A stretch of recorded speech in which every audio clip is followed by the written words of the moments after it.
Hello friends, आज का video बहुत ही इम्प्रेसिव और इंटरेस्टिंग होने वाला है। अभी कुछ दिन पहले ही मैंने अपने क्लास में बताया था ए और एन का स्पेशल यूज प्रॉपर नाउन को लेकर के, ठीक है ना। और मैंने बच्चों को बताया था कि बाबू किसी व्यक्ति के नाम के पहले कभी भी ए और एन का यूज नहीं होता है, ठीक है।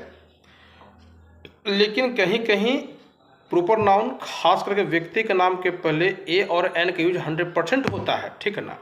और इसी बात को लेकर करके कुछ इंग्लिश टीचर्स जो हैं हमसे असहमति जताए, मेरा प्रोटेस्ट किए, खुलकर विरोध किए, है ना। तरह तरह के शिकायतें सुनने को मिली, है ना। हमारी जानकारी पर सवाल उठे etc।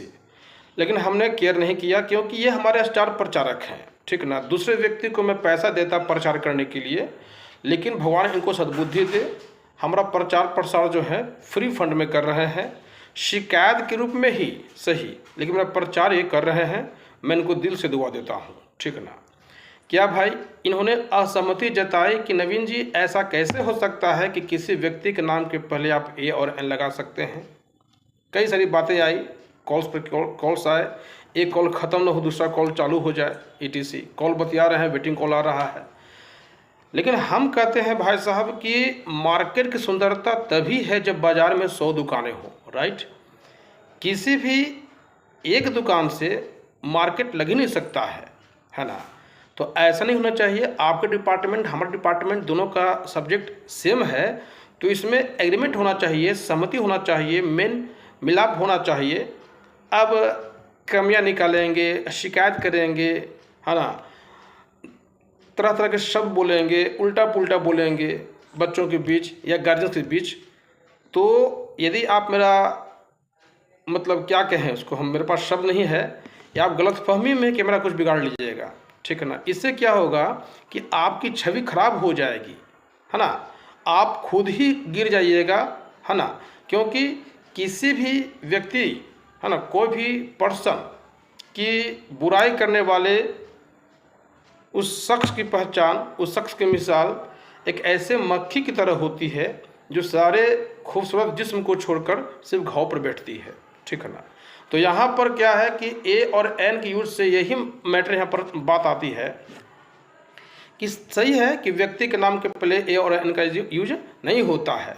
तो यहाँ पर एक बात मैं स्पष्ट कर दूँ कि यदि आपने अनुभव प्राप्त किया है, हमसे आप उम्र में श्रेष्ठ हैं, है ना, शायद नॉलेज में भी श्रेष्ठ होंगे, शायद मैं इस चलते लगा रहा हूँ कि यदि आप के अंदर इस बात के लिए डीपली नॉलेज होता तो मेरा क्रिटिसाइज नहीं करते आप, है ना। तो हमने भी ज़िंदगी के 20-21 वसंत गुजारे हैं, 20-21 साल मैंने दिया इंग्लिश टीचिंग में, ठीक है ना। तो अब आप जान लीजिए, आपके क्वेश्चन का मैं जवाब देता हूँ, ठीक है ना। किसी भी व्यक्ति के बारे में जब हम नाम जानते हों लेकिन काम हम नहीं जानते हैं, तो वहाँ पर क्या लगेगा, ए और एन लगेगा और 100% लगेगा। आप चाहे तो हमसे लिखवा के ले लीजिए। और यदि आपने इस चीज़ को गलत साबित कर दिया तो मैं टीचिंग छोड़ दूंगा, मैं पढ़ाना ही छोड़ दूंगा।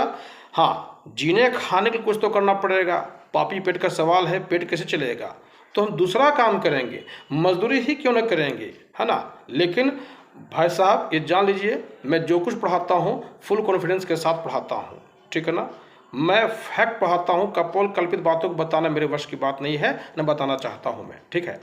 तो यहाँ पर जान लीजिएगा कि कोई अनिल बाबू आए हैं, तो यहाँ पर an Anil Babu has come 100% होगा। इसका अंतर क्या है कि यदि हम बोलते हैं कि अनिल बाबू आए हैं, अनिल बाबू हैज़ कम, तो मतलब क्या हुआ कि नाम भी जान रहे हैं और काम भी जान रहे हैं, दोनों चीज़ पता यहाँ पर है।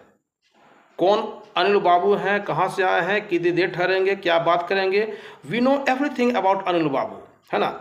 लेकिन यदि हमने कह दिया कि an Anil Babu has come, कोई अनिल बाबू आए हैं, तो सिर्फ नाम जानते हैं, कहाँ से आए हैं, क्यों आए हैं, कितनी देर ठहरेंगे, किन मुद्दों पर बातें होंगी, we do not know anything about Anil Babu, ठीक है ना। तो बस यही मुद्दा है, यही इश्यू है, यही पॉइंट है, यही आधार है, यही बेस है कि किसी व्यक्ति के नाम के पहले ए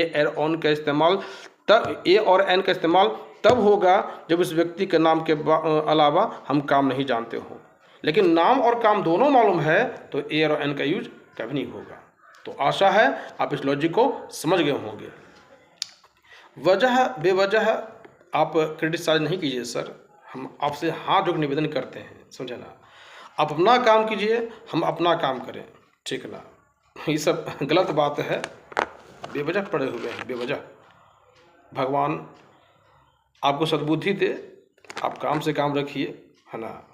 आप हमारे बारे में भले गलत सोचिए, लेकिन हम आपके बारे में कभी गलत नहीं सोचते हैं, ठीक ना। बाकी मर्जी आपकी। Thank you very much.